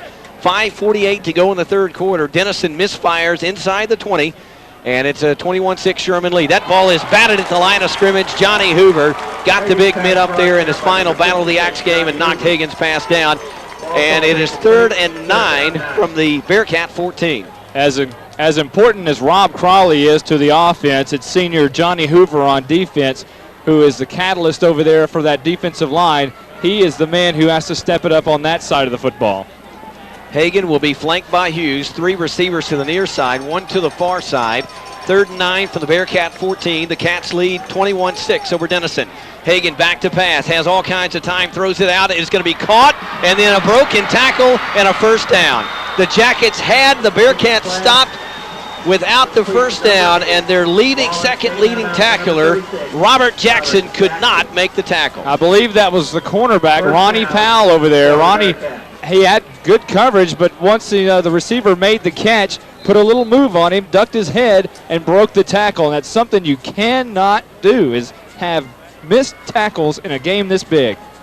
Well, you've got to get some pressure on the quarterback, and Denison has not been even close so far tonight. They're going to have to start blitzing, I'm afraid, and take some chances. 1st and 10 from the 29. Hagan's going to hand it off inside to Hughes, and he's going to skitterbug his way down the field across the 45. That's the only way I know to describe what he does. He's kind of his feet never quit moving. His body seems like it stops, and he's going, where do I go? But his feet are always churning, and all of a sudden he's been going right, and bang, he's going left. He's a shifty runner. Not nearly on the level of Barry Sanders, but that's really the only guy that comes to mind who is as shifty as that guy. Yeah, it's all in the hips for Gerald Hughes. He does. He is not a big guy. He's really kind of a little guy. He's 5'7" at 175 pounds, but he has got some moves. 1st and 10 for the Bearcats. Hughes goes back to work. He turns it up 40, 45, and runs into Denison territory and out of bounds at the 47-yard line. That's one of those things, again, it's probably getting down to the territory where the clock is winding. 4:57 in the 3rd quarter. Sherman's probably going to be running the football a lot more to chew up this clock. And with that big, huge offensive line of Sherman, they're going to somebody on Denison's going to have to step up and stop the run. Well, you know, coming into the game, we had been told that Sherman's defense was, quote, outstanding. But when I looked at the stats, Sherman's defense has given up almost as many yards as their offense has gained. And they've given yards up to the Jackets tonight. They've just held deep in their own territory. This is going to be Patrick Hagan on a busted play, and a busted play turns into 8 yards. He fights through Raymond Smith, Shelly Pitts. When it's going right, it's going right. 3 different Jackets there that he just slipped right through. Let's go down to the sideline quickly. And Jason Smith, if the Jackets have hopes of coming back, they got to stop them here. They do have to step up here. The sidelines and the kids are still trying to admonish each other to keep their heads in the game, keep their heads up, and play hard. Well, Denison's only one big play from being right back in this one with 4:22 to go in the 3rd. This is Gerald Hughes coming right, then cutting it back up the middle. Thought I saw a flag, but I don't see it now. There is a first down carry by Hughes and Moore, and it's just not looking good. The Jacket defense has had no answers tonight for the Bearcat offense. Gerald Hughes looks like much Emmitt Smith used to back in the early 90s, running behind a big offensive line. He's very shifty, and he has about 7 to 10 yards a pop every time he touches the football.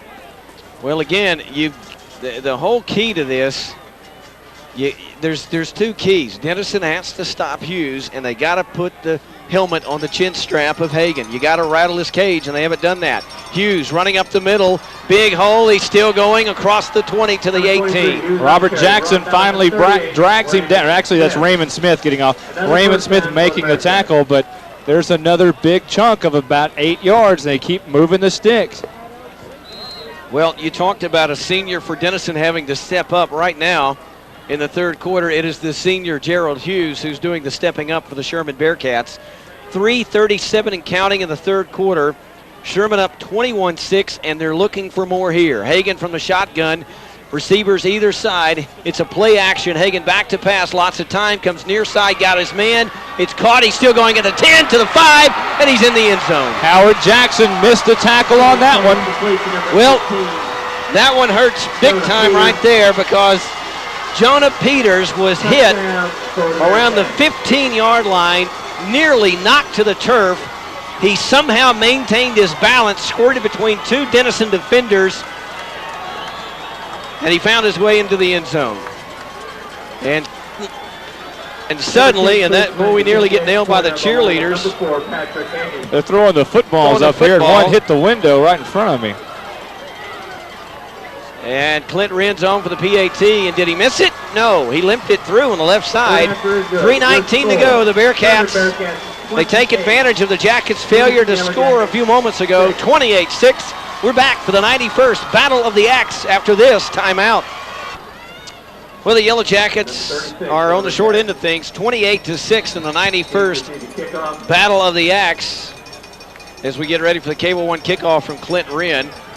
Jackets will send 3 men back deep, including Anthony Hines, Robert, and Howard Jackson. On your Cable One kickoff, Clint Wren is going to bang it deep, and it's going to be taken by Robert Jackson at the 5. Tries to find a wedge up to the 15, 20. He found a seam and got out near the 30-yard line before he's upended.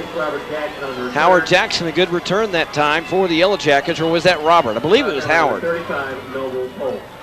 No, it was Robert. So he continues to add to his school record kickoff returns. How about an American Bank drive recap? Yeah, it seems like we keep doing these all night long for Sherman. We'd like to do one for Denison here pretty shortly. That one, 87 yards on 8 plays. It was a 9-yard touchdown strike from Jonah, actually from Hagan to Peters. Brings our score 28-6. 3:09 left to go, third quarter. Sherman on top.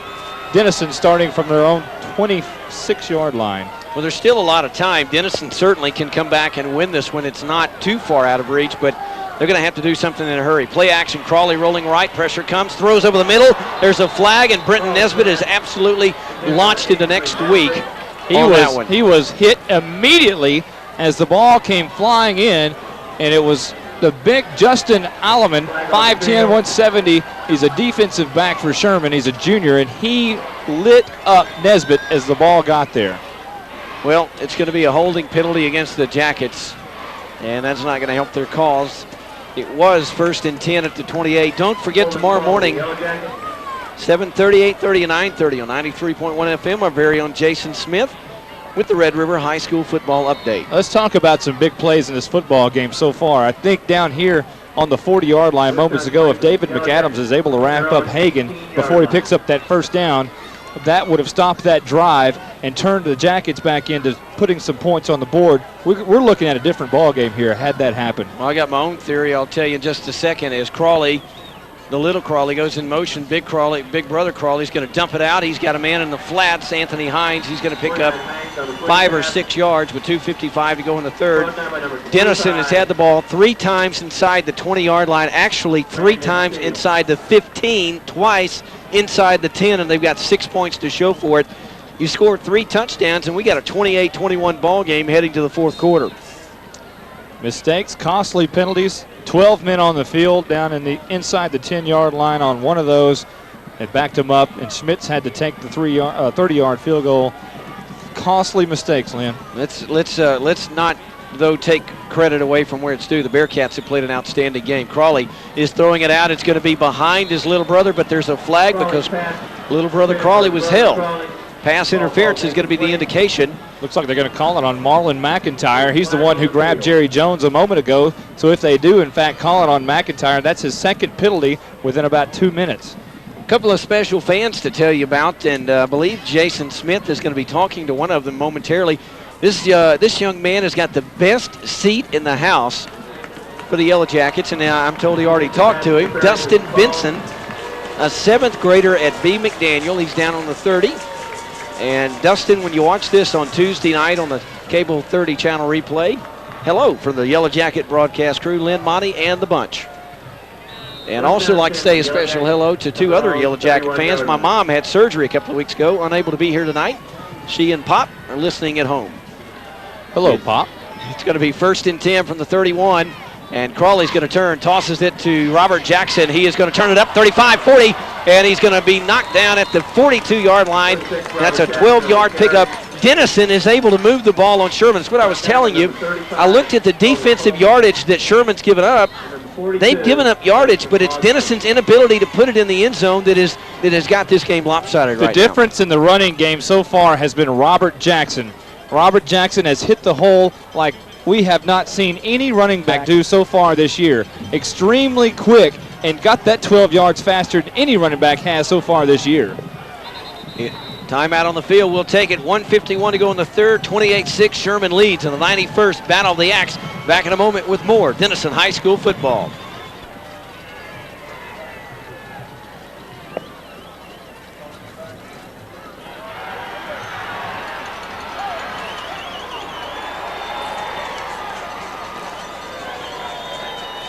Well, the Jackets try the trickery, 1st and 10 from their own 44-yard line. They run the wide receiver reverse to Howard Jackson, or actually the wingback reverse, and it works for a 2-yard loss. Yeah, they pitched it over to, actually handed it to Anthony Hines, who ran the sweep-like play, who handed it off to Howard Jackson coming across and couldn't get across all those Sherman Bearcat defenders. 2nd and 12, 4-receiver look for the Jackets. Crawley from the shotgun calls for the football.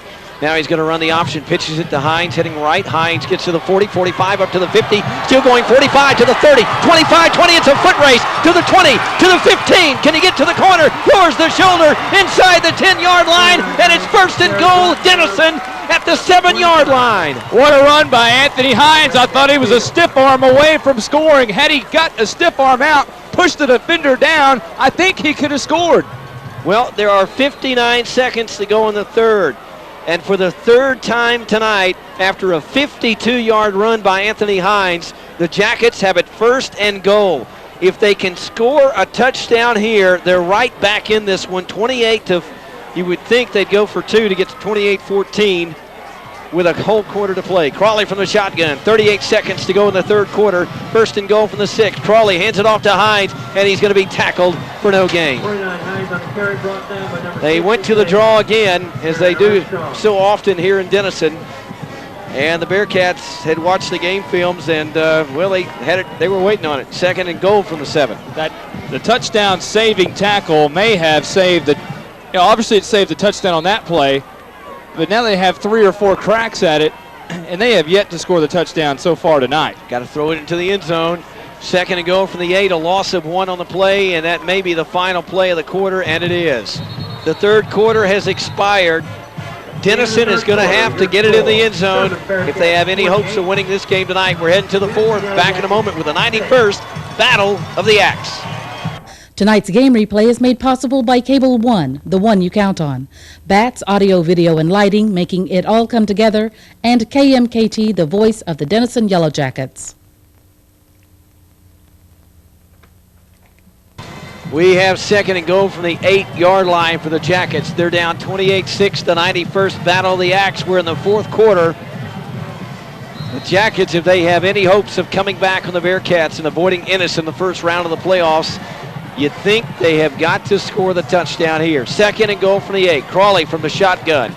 High snap, Crawley hauls it in, throws the quick hitter over the middle, had Nesbitt open at the 2 and underthrew him. Crawley simply sidearmed the ball. I'm surprised how it got over the offensive line. It was such a low throw. Really not a chance to be able to make the catch. Well, the tragedy is it was a touchdown. If he hits Nesbitt, he's at the 1-yard line. All he's got to do is fall forward across the plane, and it's a touchdown. Well, you said a word a little while ago, and I know the Jackets are trying their hearts out. There's no one that wants to win more than they do. Football comes down to execution many times, and that's what we're seeing tonight. Sherman is just simply out-executing Denison at this point. 3rd and goal from the 8. Crawley from the shotgun. Calls for the football, flanked by Hines. And it is going to be the, now it's an option, and Hines has got it to the 5-yard line. Can he get in? No, he's going to be knocked out around the 1-yard line. Oh, what a magnificent play by Crawley on the far side. He's going to the left side of the offensive line. Thought he was going to pitch it at first, decided to tuck it in and run, and then pitched it over another defender at the last second. Thought Hines was going to be able to get in. Now it's going to set up a crucial 4th and goal. 11:48 left to go. Jacket quarter. Sherman up 28-6. Denison has to get the ball in the end zone. Trent Mahana checks into the ball game. Denison going for it. 4th and goal from the 2. 2 receivers to the near side. Offside, offset eye. Misses Hines to the goal line. Stick it in the end zone. Put it on the scoreboard. 2-yard touchdown run from sophomore Anthony Hines. 11:43 to go, and the Jackets aren't dead yet. Oh, baby, there's still life in those Jackets. 28-12. We'll probably see them go for 2 to try to make it a 2-touchdown football game. The Jackets Still breathing, folks. I got to hand Hines credit. We talked about sometimes he needs to run north and south. And that time he was hit at the line of scrimmage and he carried a man to the goal line. Kept breaking tackles. Hines was not going to be stopped. All right, here you go. The Jackets going for two. I formation, two tight set. Crawley is going to fake it, and he is going to try to run it outside and cut it in, and he's going to be stopped short. Crawley on the keeper. Looked like maybe a busted play on the two-point conversion, and it goes for naught. Denison gets his first touchdown of the night to cut the Sherman lead to 28-12. And let me ask you a question here. Do you dare go for the onside? We'll find out in a moment. 11:43 left in the game. Yellow Jacket football continues in a moment. We're back at Munson Stadium preparing for the Cable One kickoff. Real quick, an American Bank drive recap. Yeah, we like doing these. 73 yards on 8 plays. Took 3 minutes, 36 seconds off the clock. The sophomore, Anthony Hines, refused to be taken down at the 2-yard line. Scores the touchdown. We've got a ball game at Munson. 28-12. Sherman on top. 11:43 left to go in the onside fourth. kick. Butler a high hop. Denison is scrambling for the ball. There's a pile up at the 43, and Sherman signaling they've got it, but there's a tremendous scramble for the ball. If Denison's got it, what a gamble by Bob Brown. Jerry Jones had it in the air, and it is going to be Sherman football. Jerry Jones had the football up in the air. He simply couldn't hang on. It slipped out of his hands like it has so many times tonight for a lot of Denison receivers. The ball just slips away, and the game may be slipping away from Denison. To his credit, he got absolutely hammerlocked when he got the football, and Nathaniel Hill at the bottom of the pile wrestled it away. Well, the gamble fails right there. And, man, that would have given Denison some new life. Can Denison's defense find an answer here? 1st and 10, Sherman from the 42. Hagan hands it off to Hughes, heading right, cutting it up the middle, and he's going to be sandwiched after a 5-yard gain. One thing we haven't seen tonight is Sherman make a big turnover or make a big mistake. If I would think that they're due, and Denison is going to have to try to strip the football away from Mr. Hughes and make a big play here. Well, a big play, and Denison could be right back in this one thinking about a win, or perhaps overtime. Boy, wouldn't that be something in the 91st Battle of the Axe, overtime. Long way to go before that can happen, though. It is 28-12. Sherman. Hagan goes up top. He's got a man. And oh, it was intercepted and dropped. In and out of the hands of Ronnie Powell. Another dropped football. How many times are we going to see it tonight? Well, we asked for the big play, and I'm telling you, nobody is more dejected right now than Ronnie Powell, but that one hit him in the numbers, and he cannot hang on. Not only did it hit him in the numbers, there's nobody in front of him on the near sideline. He could have gone the distance for the touchdown. Hagan back to pass. Pressure in his face. Now he's rushing. He's flushed out of the pocket. Hoover giving chase. Thrown wide open. It's a caught at the 20. Spinning away to the 15, to the 10, and tackled inside the 10-yard line for the Bearcats. It is their go-to man, Brandon Wallace. Hagan was being pressured for the first time tonight. He flushed out of the pocket. Johnny Hoover pounding in his ear holes, fixing to come up with a sack. He unloads the ball, and Wallace came back, made the grab, and gets inside the 10. Give Hagan all the credit in the world on that play. Running for his life, scrambling, found the open man, hit him in stride. Great play for Sherman. Denison is now on their heels at their own 6-yard line with Sherman about to score again. Well, let's hope not. They're not in yet. Hagan is the quarterback. He's going to hand it off. Hughes coming to the near side. Now he cuts it back to the right inside the 5 and tackled at the 4. Johnny Hoover and Cole Prigg on the tackle there as they step up and make the big play. Well, I hate to say this, Monte, with 10:08 to go in the game. If the Bearcats score here and if the Bearcats go on for the win, you can sum this game up in 2 words for Denison: missed opportunity. They've had so many of them tonight, and a chance to make a huge, huge play at the 35-yard line. Ronnie Powell drops an interception. 2nd and goal from the 3. Hagan in the shotgun, a man in motion in front of him. And it's going to be Hagan coming to the near side. He's going to try to run it. Now he's going to cut it up, and he is going to get inside the 5, and he's in the end zone. The Sherman Bearcats don't take long to answer the Yellow Jacket touchdown, and while the game is certainly not over, that might be the first nail in the coffin right there. 34-12, 9:36 to go in the game, and if you're a Yellow Jacket fan, oh, those opportunities that went by the wayside hurt so bad right now. 3 trips inside the 15, only 6 points, and a missed interception that could have resulted in a touchdown. Clint Wren's made this a 35-12 football game. Your score. And that's where we stand with 9:36 to go in the game. We're back in a moment with more Battle of the Axe coverage on 93.1 FM, Katy Country. Well, it's looking more and more like the Ennis Lions are next up to the Yellow Jackets. How about an American Bank recap? Yeah, this one a 56-yard drive on 5 plays. Ended on a 6-yard touchdown by Patrick Hagan. 35-12, our new score with 9:36 left to go in the 4th quarter. Clint Wren on your Cable 1 kickoff, the short pooch kick. It's going to bounce and be taken by Jackson. He's going to have to fall on it. Looks like Robert Jackson. Robert Jackson just simply had to fall on the football. There was nothing else he could do. It took a funny hop. It was that short pooch kick. Ronnie Tips brought that in when he came to Sherman, and it's never left. And why not? It works.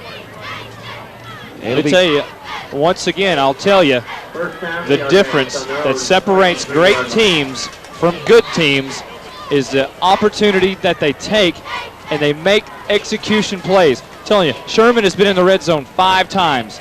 They have 5 touchdowns. Denison has been in the red zone 4 times, 1 touchdown. Let's take nothing away from the Yellow Jackets. They're fighting and playing their hearts out. It's not that they're doing any of this on purpose. It's just not working out for them. This is an incomplete pass on the quick hitter inside to Howard Jackson. Incomplete pass. Crawley on the night now 10 out of 30. Or 28, 10 out of 28. He's heading to 2 more school records. Could get there tonight. 4 more completions and he ties the single season completion mark. And I think 10 more passes and he will tie the most attempted passes in a game. From the shotgun, 2nd and 10. Denison down 35-12. Crawley back to pass. Looks, gonna throw it. It's gonna be incomplete. Nesbitt turned it inside instead of running the post route. Crawley was gonna try to hit him in stride, had 2 defenders in his face, and then tried to short arm it in there. And I think it may have been batted a little bit. It was a wounded duck. It actually went over Nesbitt's head. Well, we knew coming in, not only the axe was on the line, but next week's playoff opponent. And it looks like Denison's going to get #1 ranked defending state champion Ennis in the first round. That game will be at 7:30 Friday night at Garland's Homer B. Johnson Stadium if Denison cannot come back. Crawley back to pass. Now he's going to tuck it up and run, and his feet slip out from under him. When it's raining, it's pouring. And with 9 minutes and 9 seconds to go, it's pouring for the Yellow Jackets. It's like Hurricane Michelle at Munson Stadium. Jackets will have to punt. One of the things tonight the Jackets haven't done is punt a lot. They did a couple of times there in the first half. So far in the second half, on their 3 possessions, they had a turnover on downs near the goal line, trying to get it in, and then they scored on the touchdown run from Anthony Hines. Now they're backed up in their own territory, and Butler will have to punt it out away. Brandon Wallace and Gerald Hughes stand back. Butler at the 5, or whistles before this one can get underway. We'll check. Denison's saying it's on Sherman, but timeout call will join them. 8:33 left in the 91st Battle of the Axe. 35-12 Sherman lead. Back in a moment with more Denison High School football.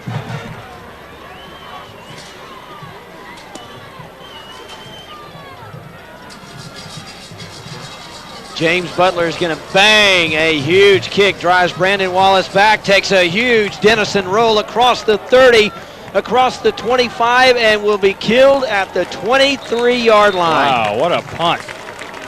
59 yards for James Butler. I'm telling you. He got about a 15-yard roll after it hit the ground. Nice punt. I will tell you this, if somebody can teach Mr. Butler to be a little more consistent, kick in and kick out, he can punt a long time, probably at the next level. He could probably go to a school like Southeastern or Texas A&M Commerce and kick for him. Here we go with Sherman already back on the line. Of course, they're in that no-huddle offense. 1st and 10 for the Bearcats from their own 23-yard line. No huddle. This is going to be it's going to be a reverse. Brandon Wallace, he's going to want to throw it. Now he's going to tuck it and run it.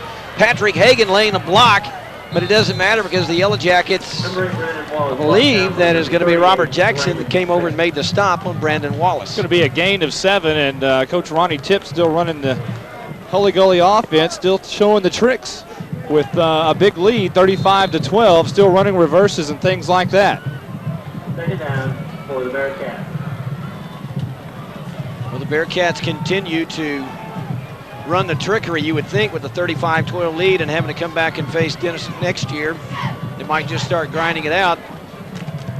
But it's going to be a handoff. Hughes up the middle, 30, 35, breaking free to the 50-yard line, and he was one man from being gone. The one man was Howard Jackson, who's simply jumped on his back and carried him down to the 49-yard line, just short of midfield.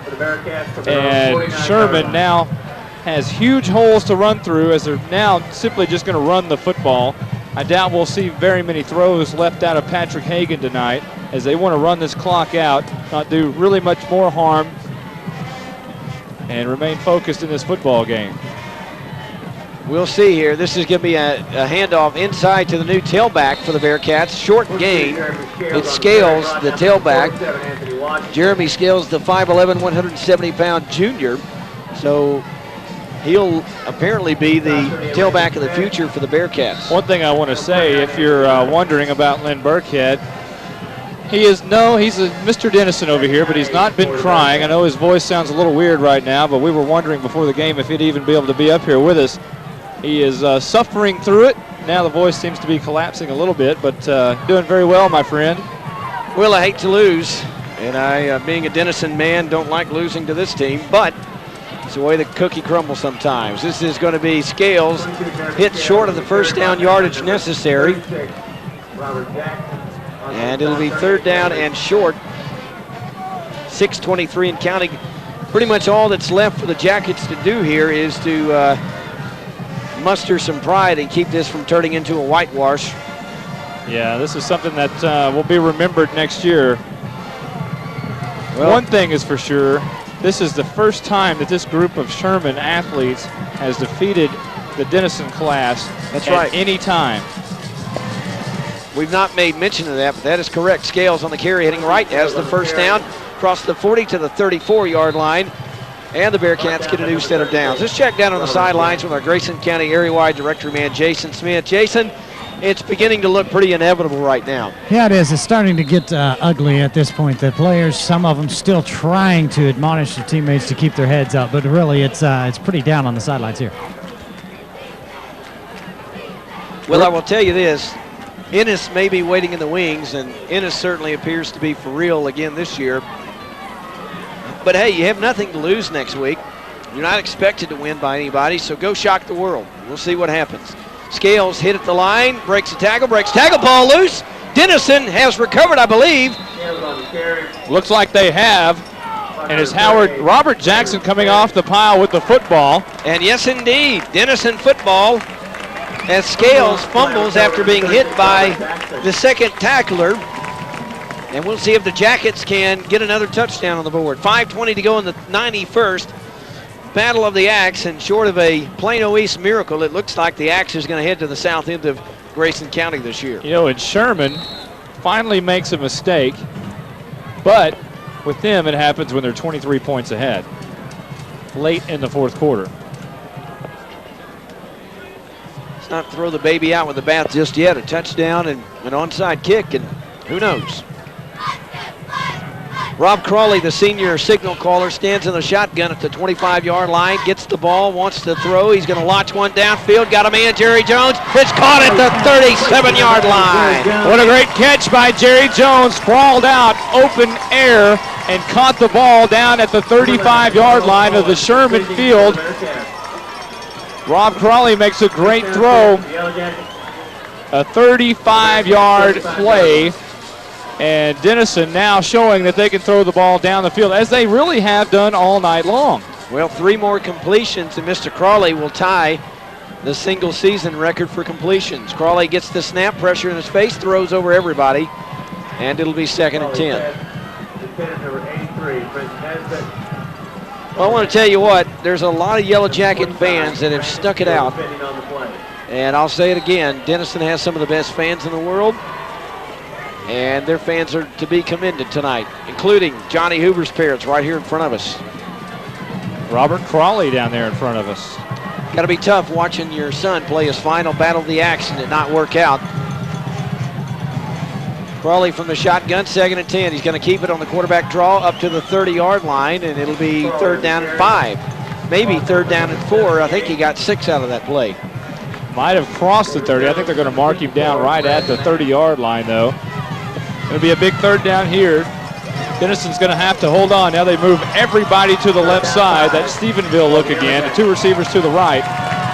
3rd and 5 from the 30. Crawley in the shotgun, 3 down linemen, and Crawley is going to keep it on the quarterback keeper. He's got the 1st down and more. 20 to the 15 to the 10 to the 5. Stick it in the end zone. Put it on the scoreboard. Touchdown Denison with 4:18 to go. Rob Crawley calls his own number, and it's a 30-yard touchdown run. Well, his father, Robert Crawley, sitting down here in front of us. He's a lot happier now after his son goes 30 yards in for the touchdown. And all of a sudden, we might have a 15-point game. I don't think that they may just go for the 1 here. 4:18 left to go in the football game. No, they're going to go for 2. Right now, it's 35-18. They're going to go for 2. Power I, 2 tight set. Sherman jump, got back. Crawley wants to throws it in the end zone. 2-point conversion to his little brother, Will Crawley. So the Crawleys combined for 8 points. And with 4:18 to go in the 91st Battle of the Axe, our new score, 35-20. Sherman leads, but hang on, an onside kick's coming. Yellow Jacket football continues after this timeout.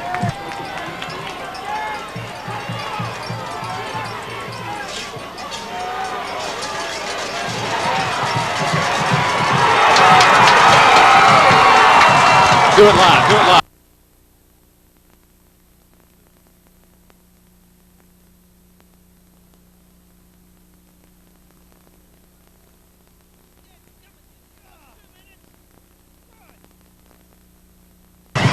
Who recovered it, Jason?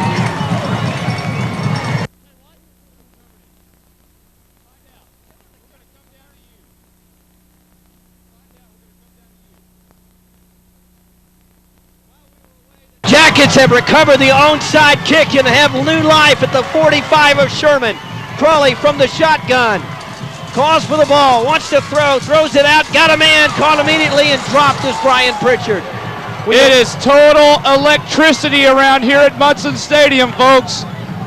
Both sidelines, both stands are on their feet. Not one person sitting here at Munson Stadium. We apologize for being away, but while we were away, the Jackets go for the onside and get it. It is 2nd and 9 from the 44. Crawley from the shotgun. Can Denison pull to within 1 touchdown? Crawley back to pass, calls his own number again, and he's going to be sacked. The ball is free. Sherman says they've got it, but the official says he was down.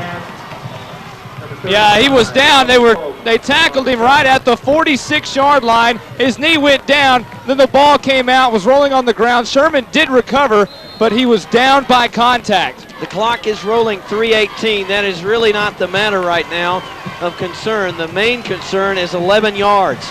Denison facing 3rd and 11 from the Sherman 46. Crawley, 4 receivers.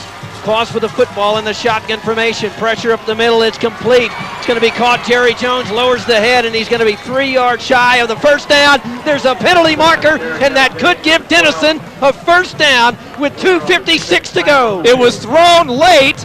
Usually that means something like a face mask. Rob Crawley's going over there. Let's check down with our area-wide, Grayson County area-wide director, Jason Smith. Jason, did you get a look at that? Well, guys, according to what I've seen, I thought it was definitely against the Bearcats, and that seems to be what most of the sidelines here are thinking. If so, that would give the Yellow Jackets a 1st down. It was Chris Hackworth on the recovery earlier. That would be a crucial mistake for the Bearcats, and it looks like they're going to wave it off.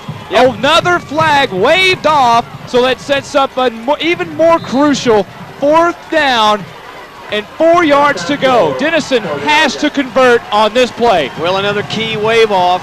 Here it is, folks. If Denison has any chance, they got to get it here. 4th and 4. Crawley back to pass. He's going to launch it downfield. It is going to be incomplete, but a flag. It's pass interference against the Bearcats. It should be, and if it is, it's a first down for the Yellow Jackets. Jerry Jones on the far sideline had the ball go in and out of his hands, but a Sherman defender made too much contact over there. I didn't get the number on the defender, but one of the Sherman cornerbacks made too much contact, and Denison is in great shape, although they are inside the 20 in red zone, and that has been a problem all night long. Well, I don't know if they're in great shape because they are down 35-20, but at least they're making it exciting to the end. I'm told it was Brandon Steele was the defender guilty of that infraction. 1st and 10 from the 23, so they're not in the red zone. Crawley from the shotgun throws. He's got his man, Brenton Nesbitt. Nesbitt pulls it in. He's still going inside the 15, down to the 11-yard line. 1st and 10, Denison at the Sherman 11. 2 minutes and 31 seconds to go in the 91st Battle of the Axe. Listen to this crowd at Munson Stadium. If you left, shame on you. we were about to give them up too. It's going to be at the 12-yard line. 1st and 10, Denison, 2:23 and counting. Look for a strike to the end zone here for Jerry Jones. Crawley from the shotgun, 35-20 Sherman lead. Crawley throws, incomplete and picked off. This one's going for a touchdown if the Yellow Jackets can't get a man, and they're going to get him there. He's going to step on the out-of-bounds marker, but it's going to come down to this. Brandon Steele snuffs the Yellow Jacket flame out at the 5. What happened on the play? Crawley dropped back to pass, had Nesbitt on a quick look in, threw it a little bit high. Nesbitt was absolutely destroyed by a Sherman defender, and the ball went through his hands, and Sherman picked it off and ran it back to the midfield stripe, and that exciting, electrifying moment at Munson Stadium has come to an end. Well, you got to hand it to the home kids. They never gave up. A lot of fans did, a couple of broadcasters perhaps, but not the Denison Yellow Jackets. They fought to the bitter end, and it may not work out for them, but hats off to the Denison Yellow Jackets. Patrick Hagan's going to run the ball now, 1st and 10. Clock at 2 minutes now and counting. We're at 1:58. Oh, it would have been so incredible to see a touchdown and another onside kick, and maybe Denison playing for a chance to win the ball game. I just really hope that Nesbitt's okay with nothing. I mean, he was really nailed on that play, but he got up on his own will and walked off the sideline. But man, he was absolutely destroyed. Well, it's going to be 2nd down and 6 from the 48.